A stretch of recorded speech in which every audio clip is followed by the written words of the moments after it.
Le filtre est tombé. En 2019, une panne technique a révélé le vrai visage d'une streameuse qui était admirée pour sa beauté et sa douce voix. Un bug sur la plateforme de streaming a désactivé le filtre d'une jeune chinoise. Enfin, jeune? Non. En réalité, elle avait la cinquantaine. Et ce semblant de jeunesse l'a gagnée grâce au filtre. Beaucoup d'hommes qui la suivaient, croyant interagir avec une jeune femme séduisante, se sont sentis trompés et ont quitté son livestream, voire se sont désabonnés immédiatement. Cet incident est devenu la preuve vivante des dangers des filtres, mais aussi de leur pouvoir. Aujourd'hui, les filtres sont devenus tellement réalistes qu'on ne sait même plus si ce qu'on regarde est vrai ou juste un filtre. Sur les réseaux sociaux, tout le monde les utilise pour gommer ses défauts, comme si montrer son vrai visage était devenu interdit. Le naturel est jugé, critiqué, parfois même tourné en ridicule. Et ce jugement peut aller très loin. Il alimente le cyberharcèlement, il pousse certains à se cacher derrière les filtres, et d'autres à envisager la chirurgie esthétique. Les filtres ne sont donc plus un simple jeu, ils ont changé notre rapport à nous-mêmes et à notre image.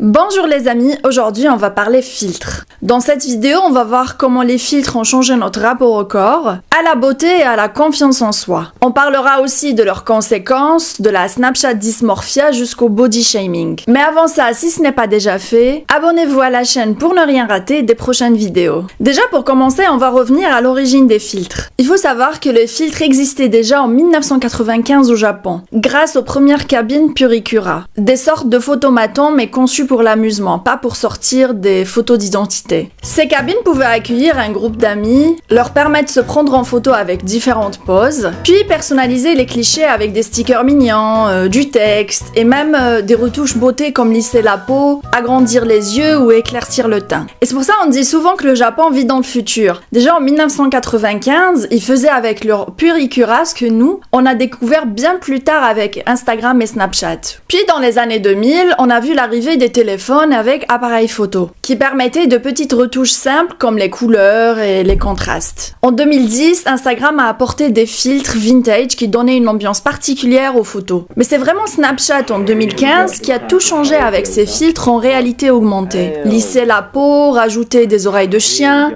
Et en parlant des fameuses oreilles de chien, j'ai vu une vidéo d'une maman l'autre fois qui disait que ses bébés étaient nés autour de cette période-là. Et en fait, presque toute la galerie photo de ses bébés était remplie de filtres. Des oreilles de chien, de lapin, des couronnes de fleurs. Franchement, c'est très drôle quand on y pense. Et donc à partir de là, toutes les autres applications ont suivi. Petit à petit, les filtres ne servaient plus seulement à s'amuser, ils ont commencé à imposer de nouveaux critères de beauté, des codes auxquels tout le monde voulait correspondre. Peau veloutée sans pores, pommette haute et pleine, lèvres pulpeuses, nez affiné, regard lifté, menton et mâchoire bien dessinés. Enfin, plein de critères de beauté auxquels on ne faisait peut-être pas attention auparavant sont devenus le standard de beauté à atteindre pour exister dans le cercle des influenceurs et obtenir l'approbation que ce soit de son entourage ou de ses abonnés sur les réseaux sociaux. Avant, un visage c'était unique, avec ses propres particularités. Tout n'était pas parfait ni parfaitement symétrique, et c'était justement ces détails qui permettaient de reconnaître une personne au premier regard et qui la rendaient différente des autres. Mais maintenant, ce sont des visages qui se ressemblent tous. Combien de fois êtes-vous tombé sur la photo ou la vidéo d'une personne sur les réseaux sociaux et vous avez cru la connaître, son visage vous semble familier, ou vous croyez que c'est telle influenceuse, mais vous vous rendez compte par la suite que c'est juste une énième personne qui lui ressemble. Eh bien, ce visage qu'on appelle le Instagram face n'est sûrement pas le fruit de la génétique, mais bien celui des filtres et de la chirurgie esthétique. Ce qui est encore plus intéressant, c'est que ce fameux Instagram face est mis en avant et privilégié par l'algorithme des réseaux sociaux. C'est un visage qui génère plus de likes, plus de commentaires et donc plus d'engagement. Mais attention, il n'y a pas que l'algorithme qui est responsable. Nous aussi, on a tendance à liker, à donner plus d'importance à une influenceuse qui a ce visage parfait plutôt qu'une autre qui ne correspond pas à ses critères de beauté. Au final, l'algorithme ne fait que répondre à nos propres comportements et à nos désirs. À force de voir les mêmes visages partout, on finit par se convaincre que c'est la norme. Et si on n'a pas ce fameux Instagram face, on se dit qu'on est moche. Résultat, beaucoup de gens se tournent vers la chirurgie esthétique pour essayer de ressembler à cet idéal. Vieux ou jeune, personne n'est épargné. Aujourd'hui, la chirurgie esthétique n'est plus réservée aux personnes d'un certain âge comme avant.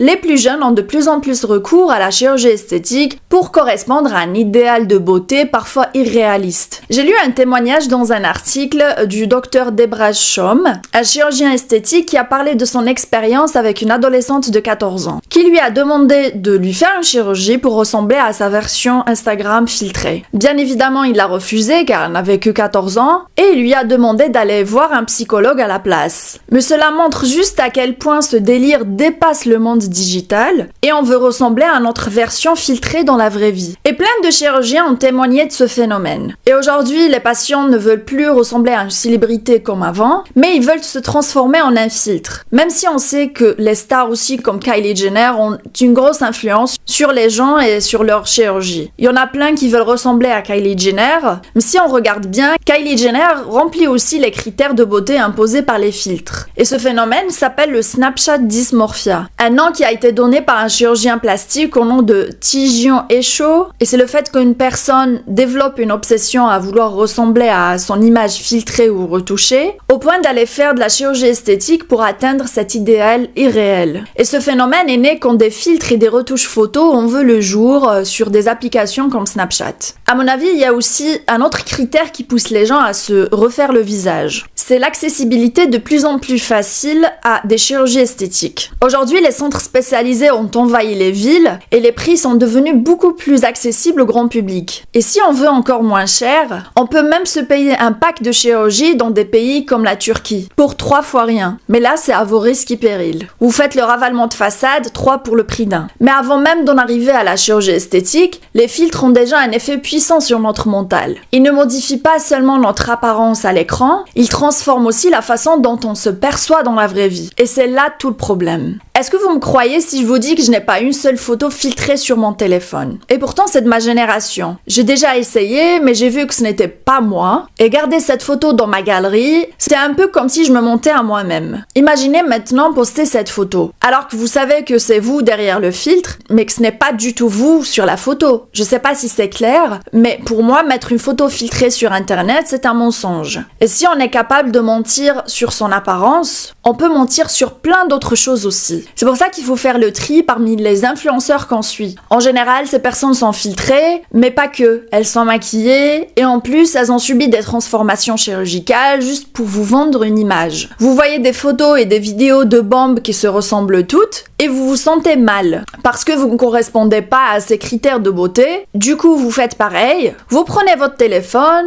vous mettez un filtre, mais dans la vraie vie, vous vous sentez encore plus mal. Vous vous regardez dans le miroir et vous voyez quelqu'un de différent. Rien à voir avec l'image que vous montrez sur votre téléphone. Résultat, vous perdez confiance en vous, vous vous sentez incomplète et vous croyez que la chirurgie esthétique va vous rendre plus heureuse, plus confiante, que ça sera la clé de votre succès. Vous croyez que ce qui bloque dans votre vie est lié à votre apparence. Et je parle par expérience. Quand j'avais 22 ans, c'était l'époque où on commençait vraiment à vouloir ressembler à des filtres. Et moi, j'ai toujours détesté mon nez. Quand je prenais des photos avec mon téléphone, je voyais que j'étais différente des autres influenceuses de mon âge. Après, c'était que des idées passagères. J'ai quand même eu l'intelligence de me dire à ce moment-là, refaire mon nez, c'était hors de question. Ce n'était pas envisageable du tout. Et surtout, ce n'était pas ça qui allait régler certains de mes problèmes. Et quand je regarde mes photos aujourd'hui, avec du recul et de la maturité nécessaire, je me dis non, heureusement que tu l'as pas fait. Tu avais un visage certes pas parfait, mais unique. Et heureusement que je n'ai pas touché à mon apparence pour ressembler à n'importe quelle autre personne refaite. En plus, j'ai le même nez que mon père, et ça c'est précieux pour moi. Et à part mon nez, j'ai d'autres particularités sur mon visage. Je ne les déteste pas, mais elles me dérangent de temps en temps. Si j'avais franchi le pas pour mon nez, je sais que ça aurait ouvert la porte à d'autres complexes. J'aurais fini par vouloir tout changer, tout corriger. En fait, tout ça pour vous dire que les filtres, ce n'est pas juste un petit jeu sans importance. Ça peut mener à des problèmes psychologiques, ça change la façon dont vous vous voyez et ça touche directement votre estime de vous-même. Une étude menée en 2025 auprès de 400 étudiants a montré que l'utilisation des filtres beauté est directement liée à une baisse de la satisfaction corporelle.